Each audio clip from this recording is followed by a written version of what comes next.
আজকের গল্প আড়ালে। সোমলতা, আমরা কিছু সেলফি তুলতে পারি একসাথে? সেলফি তুলতে আর অসুবিধার কি আছে শুনি? তাহলে চলো না, ওই সোফায় বসে বরং কিছু ছবি তুলি। যতই হোক, তোমার মতো ভালো বন্ধুর ছবি আমার মোবাইলে না থাকলে হয়? বন্ধুর আবদারে না করতে পারেনি সোমলতা। তাই সোমলতাও বলে ওঠে, নিশ্চয়। মোবাইল ক্যামেরা অন করে অন্তরীপ বলে, আর একটু কাছে এসো। আমি কি তোমার কাঁধে হাতটা রাখতে পারি? খারাপভাবে নিও না, তোমার অসুবিধা থাকলে আমি তুলব না। সোমলতা কি যে বলবে ঠিক বুঝে উঠতে না পেরে একটু ইতস্তত করে বলে, বেশ, তাই তোলো। ছবিগুলো আমার হোয়াটসঅ্যাপে পাঠিয়ে দিও কিন্তু। শিওর, এখনই পাঠিয়ে দিচ্ছি।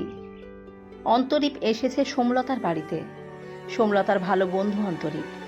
অন্তরীপের সাথে পরিচয় হয়েছিল রবীন্দ্র সদনে একটি প্রোগ্রামে। বাচিক শিল্পী সোমলতার বিভিন্ন জায়গায় প্রোগ্রাম থাকে, অনেক মানুষের সাথে পরিচয় হয়। অন্তরীপ নিজেই পরিচয় করেছিল সেদিন। তারপর নিজে থেকেই মোবাইল নাম্বার নিয়েছিল এবং ভালো একটা বন্ধুত্ব হয়ে যায় তখন থেকেই। মোবাইলে কথা, হোয়াটসঅ্যাপে মেসেজ করা ইত্যাদি চলছিল। কয়েকদিন কথা বলার পর অন্তরীপ নিজেই বলেছিল, চলো একদিন কোথাও গিয়ে মিট করি। সোমলতাই বলেছিল, একদিন তাহলে বাড়িতে চলে এসো, সেটাই ভালো হবে মনে হয়। বাড়িতে গেলে অসুবিধা হবে না তো? বা তোমার হাজব্যান্ড খারাপ কিছু ভাববেন না তো? না না, খারাপ ভাবার কি আছে, আমার হাজব্যান্ড তোমার কথা জানে তো। এই প্রথমবার সোমলতার বাড়িতে আসা অন্তরীপের। আসলে সোমলতা নিজেই হাউসওয়াইফ। চাকরি বাকরি না করলেও বাচিক শিল্পী হওয়ার দরুন বিভিন্ন প্রোগ্রামে যেতে হয় তাকে। 5 বছর হলো সোমলতার বিয়ে হয়েছে। বিয়েটা দেখাশোনা করেই। হাজব্যান্ডও ভালো চাকরি করে। সোমলতার ছেলের বয়স এখন 3 বছর। দেখতে গেলে সোমলতার সুখী গৃহকোণ। এরই মধ্যে অন্তরীপের সাথে বন্ধুত্ব। এদিকে অন্তরীপ একটা ভালো কোম্পানিতে চাকরি করে। বাড়িতে বাবা, মা, স্ত্রী আর 7 বছরের একটি মেয়ে। সেদিন রবীন্দ্র সদনে এসেছিল মেয়েকে নিয়েই। অন্তরীপের মেয়ে ভালো নৃত্য পরিবেশন করে এবং নিজেও ভালো আবৃত্তি করে। বলতে গেলে একজন সংস্কৃতি মনস্ক মানুষ অন্তরীপ। জীবন কখন যে কার সাথে বন্ধুত্ব হবে কেউ জানে না। একজন ভালো বন্ধুর খুব প্রয়োজন। সোমলতা ভাবে, অন্তরীপের মতো ভালো মানুষ আর হয় না। তাই বন্ধুত্বটা বেশ ভালোই গড়ে ওঠে। এবং একজন বিশ্বাসযোগ্য বন্ধু বলতে যা বোঝায়, অন্তরীপ তার ব্যতিক্রম নয়। অন্তরীপ আস্তে আস্তে পরিচয় করিয়ে দেয় নিজের ওয়াইফের সাথে। পরে মা, বাবা সকলের সাথে পরিচয় হয়ে যায় সোমলতার। এতে সোমলতা ভীষণ খুশি হয়। এমন একজন বন্ধুকে পেয়েছে যার মধ্যে কোনো গোপনীয়তা নেই। অন্তরীপ একদিন বলে বসল, আচ্ছা সোমলতা, তুমি তো পৃথার সাথে ফোনে কথা বলতে পারো। আমার কাছে কি তোমার ওয়াইফের মোবাইল নাম্বার আছে? দেখছো কাণ্ড, আমিই তো তোমাকে ওর নাম্বার দিইনি। তাহলে তুমি আর কি করে কথা বলবে? নাও, নাম্বারটা নাও। অন্তরীপ নিজের ওয়াইফের মোবাইল নাম্বারটা অকপটে দিয়ে দেয়। সোমলতার সাথেও পৃথার কথা হয় মাঝে মধ্যে। সোমলতা নিজে থেকে ফোন করে খোঁজ খবর নেওয়া, বিশেষ করে মেয়ের খোঁজ খবর নেওয়া ইত্যাদি করতে থাকে। পৃথাও বলে, অন্তরীপ আমাকে কিছু লুকোয় না। ওর সমস্ত বন্ধু বান্ধবীকে আমি চিনি। ওর প্রতি আমার অগাধ বিশ্বাস আছে। হ্যাঁ, সত্যিই তাই, উনি খুব ভালো মানুষ। জীবনে এমন বন্ধু পেয়ে ভীষণ খুশি সোমলতা। এই বয়সে এসে এমন একজন বন্ধু পাবে, সেটা সোমলতা ভাবেইনি। একদিন সোমলতা ওর হাজব্যান্ডকে বলে, এমন মানুষও হয়, অন্তরূপের যেমন ভালো ব্যবহার তেমনি অমায়িক। পৃথিবীতে সব মানুষ খারাপ হয় না সোমলতা, অনেক ভালো মানুষ আছে বলেই পৃথিবী চলছে। তবে সবাই আবার বিশ্বাসযোগ্য হয় না। সোমলতার হাজব্যান্ড কথাগুলো বলে ওঠে, না গো, অন্তরীপ ভীষণ ভালো। তোমাকে সেদিনের সেলফিগুলো দেখানোই হয়নি। সেদিন এসে কয়েকটা সেলফি তুলেছিল, এই দেখো ছবিগুলো। তবে যাই করো সাবধান কিন্তু। বলছি না যে অন্তরীপ খারাপ মানুষ। খারাপ মানুষ হলে কি আর নিজের ওয়াইফের ফোন নাম্বার আমাকে দেয়? না গো, ওরা সবাই ভীষণ ভালো। বেশ কিছুদিন কাটে। অন্তরীপকে এখন পুরোপুরি বিশ্বাস করা যায়। এমন একটা মানুষ যার দায়িত্ব কর্তব্যে মুগ্ধ না হয়ে পারা যায় না। অন্তরীপ প্রতিদিন খোঁজ খবর নেয়। অফিস থেকে ফোন করে সোমলতাকে। প্রতিদিন ঠিকমতো ঠিক টাইমে খেয়েছে কিনা, ছেলে ভালো আছে কিনা, শরীর ঠিক আছে কিনা ইত্যাদি। একজন বন্ধুর থেকে এমন কেয়ার পাওয়াটাও মহার্ঘ। হঠাৎ একদিন সোমলতা অসুস্থ হয়ে পড়ে। অসুস্থতা বলতে সেরকম কিছু না, ওই ভাইরাল ফিভার।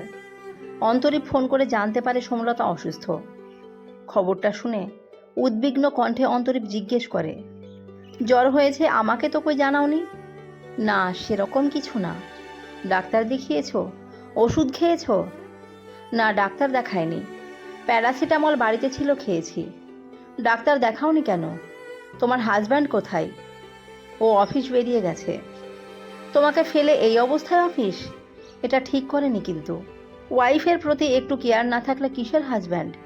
তুমি পৃথাকে জিজ্ঞেস করে দেখো আমার কথা, আমি কতটা কেয়ারফুল।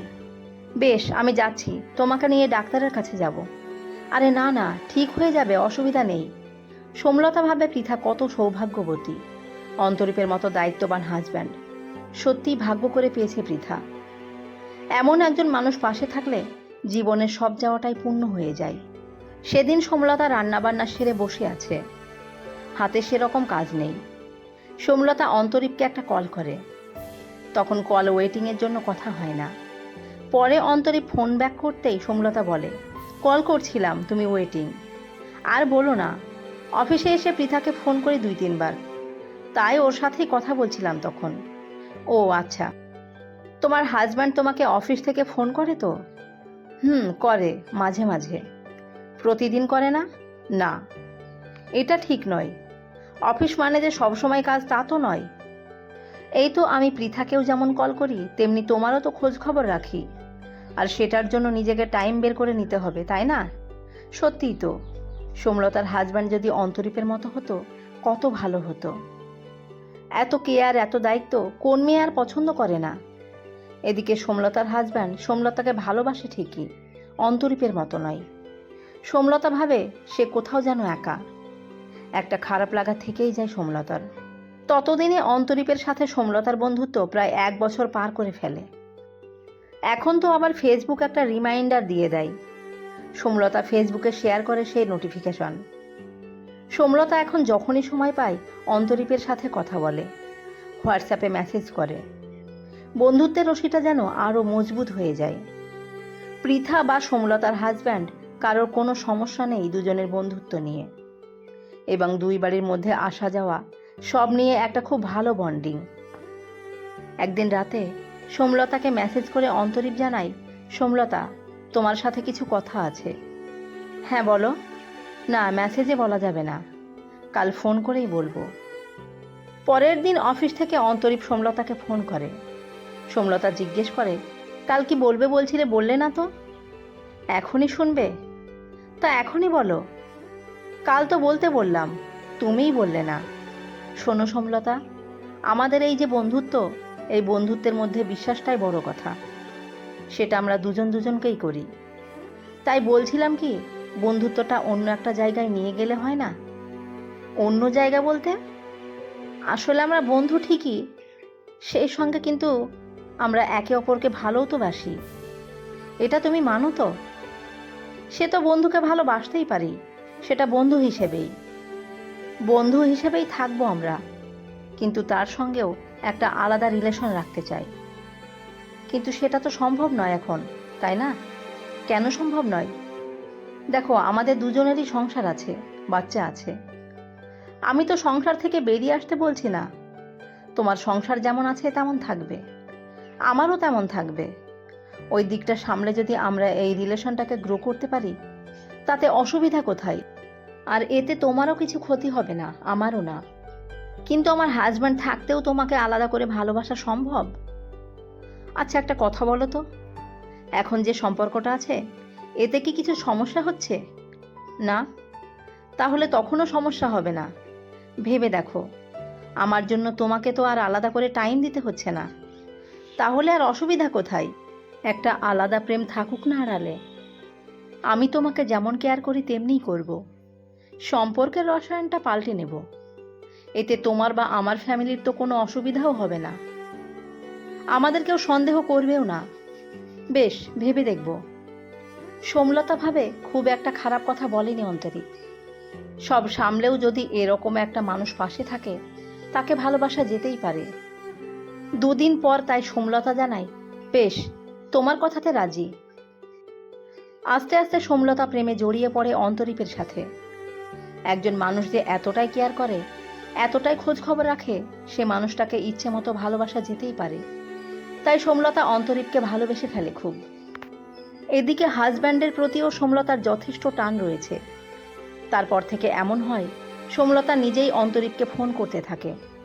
অফিস পৌঁছলো কিনা, টাইমে খেয়েছে কিনা, অফিস থেকে ফিরল কিনা ইত্যাদি। এতদিন যে কেয়ারটা অন্তরীপ করত, সেই কেয়ারটা এখন সোমলতা করে। বেশ কিছুদিন কাটে। তারপর একদিন অন্তরীপ সোমলতার বাড়িতে আসে। এর আগেও 2-3 বার এসেছে যদিও, তবে আজকে আসাটা একটু অন্য। সোমলতাকে বলে, তোমাকে ভীষণ ভালোবাসি, আজ অনেক আশা নিয়ে এসেছি, আজ তোমাকে একান্তে পেতে চাই। একান্তে পেতে চাই মানে? আজ তোমাকে শারীরিকভাবে পেতে চাই, আমি পারছি না তোমাকে ছাড়া। সোমলতার হাতটা ধরে কাছে টেনে নেয়, তারপর সোমলতাকে জড়িয়ে ধরে। সোমলতা হাতটা ছাড়িয়ে সরে যায়, বলে, না, এটা কখনোই সম্ভব নয়। সরি, আমি বুঝতে পারিনি, আমি ভেবেছিলাম তুমিও চাও। না, আমি এসব চাই না। ভালোবাসি মানে শরীর কেন? বন্ধুত্ব বা প্রেম এটাই থাক না। এরপর এটা অতিরিক্ত অন্তরীপ, আমাকে ক্ষমা করো। বেশ, তুমি যখন চাইছো না, তখন আর তোমাকে জোর করব না। প্রেমটাই থাকুক তাহলে। হ্যাঁ, আমাদের বন্ধুত্বটাই বড় কথা, এর থেকে তো বড় কিছু হতে পারে না। তোমাকে ভালোবাসি মানেই শারীরিক কামনা চরিতার্থ করার জন্য নয়। তুমি যদি তাই ভেবে থাকো, তাহলে সেটা আমার পক্ষে দেওয়া অসম্ভব। তারপর অনেকক্ষণ চুপ করে থেকে অন্তরীপ জানায়, বেশ, বন্ধুত্বটাই থাক। তারপর অন্তরীপ বাড়ি চলে যায়। কিছুদিন কেটে যায়। সোমলতা মেসেজ করে অন্তরীপকে প্রতিদিনের মতোই, ফোন করে, খোঁজ খবর নিতে চেষ্টা করে, কিন্তু অন্তরীপ ততটা কেয়ার করে না। মেসেজ করলে সব সময় উত্তর দেয় না, কল করলে ফোন রিসিভ করে বলে ব্যস্ত আছি। একদিন ফোন করে অন্তরীপ বলে, যখন তখন ফোন করে ডিস্টার্ব করো না, অফিসে অনেক কাজ থাকে। এক প্রকার এড়িয়ে চলে। সেই বন্ধুত্ব আর ভালোবাসা কোথায় যেন হারিয়ে যেতে থাকে। অতিরিক্ত কেয়ার করাটার পেছনে থাকে একটা অসৎ উদ্দেশ্য। নিজেকে বিশ্বাসযোগ্যের প্রমাণ দেওয়াটার মধ্যে থাকে একটা গভীরতর ফাঁদ। এভাবে অতি সন্তর্পণে কৌশলে ভালো মানুষের ভূমিকা পালন করার একটা বড় মাপের অভিনেতা ছাড়া কিছুই নয়। অতিরিক্ত সব কিছুই খারাপ। অতি মানেই একদিন সব কিছু রিক্ত করে দেবেই। এটা আজ বুঝতে পারছে সোমলতা। অন্তরীপ আর সোমলতা দুজনেই ভালোবেসেছিল, একজন বুদ্ধি দিয়ে আর একজন হৃদয় দিয়ে। তাই সে ভালোবাসাটা যে ভালোবাসা নয়, সেটা সোমলতা হাড়ে হাড়ে টের পেয়েছে। অন্তরীপ তার ভালো মানুষের আড়ালে কদর্য রূপটা প্রকাশ করে ফেলে। মেয়েরা কি ভালো বন্ধু হতে পারে না? নাকি নারী শরীর মানেই যৌনতা? সোমলতার মনে এমন প্রশ্ন ভিড় করে। না, এর উত্তর মেলে না। একটা ভুলের অন্তরীপে পা দিয়েছিল সোমলতা। আজ মনে জন্মেছে তার একরাশ ঘৃণা। কিছু প্রেমের গল্প হয় ভালোবাসার সাধনায়, কিছু প্রেমিক শরীর খুঁজতে প্রেম জাগায় কল্পনায়।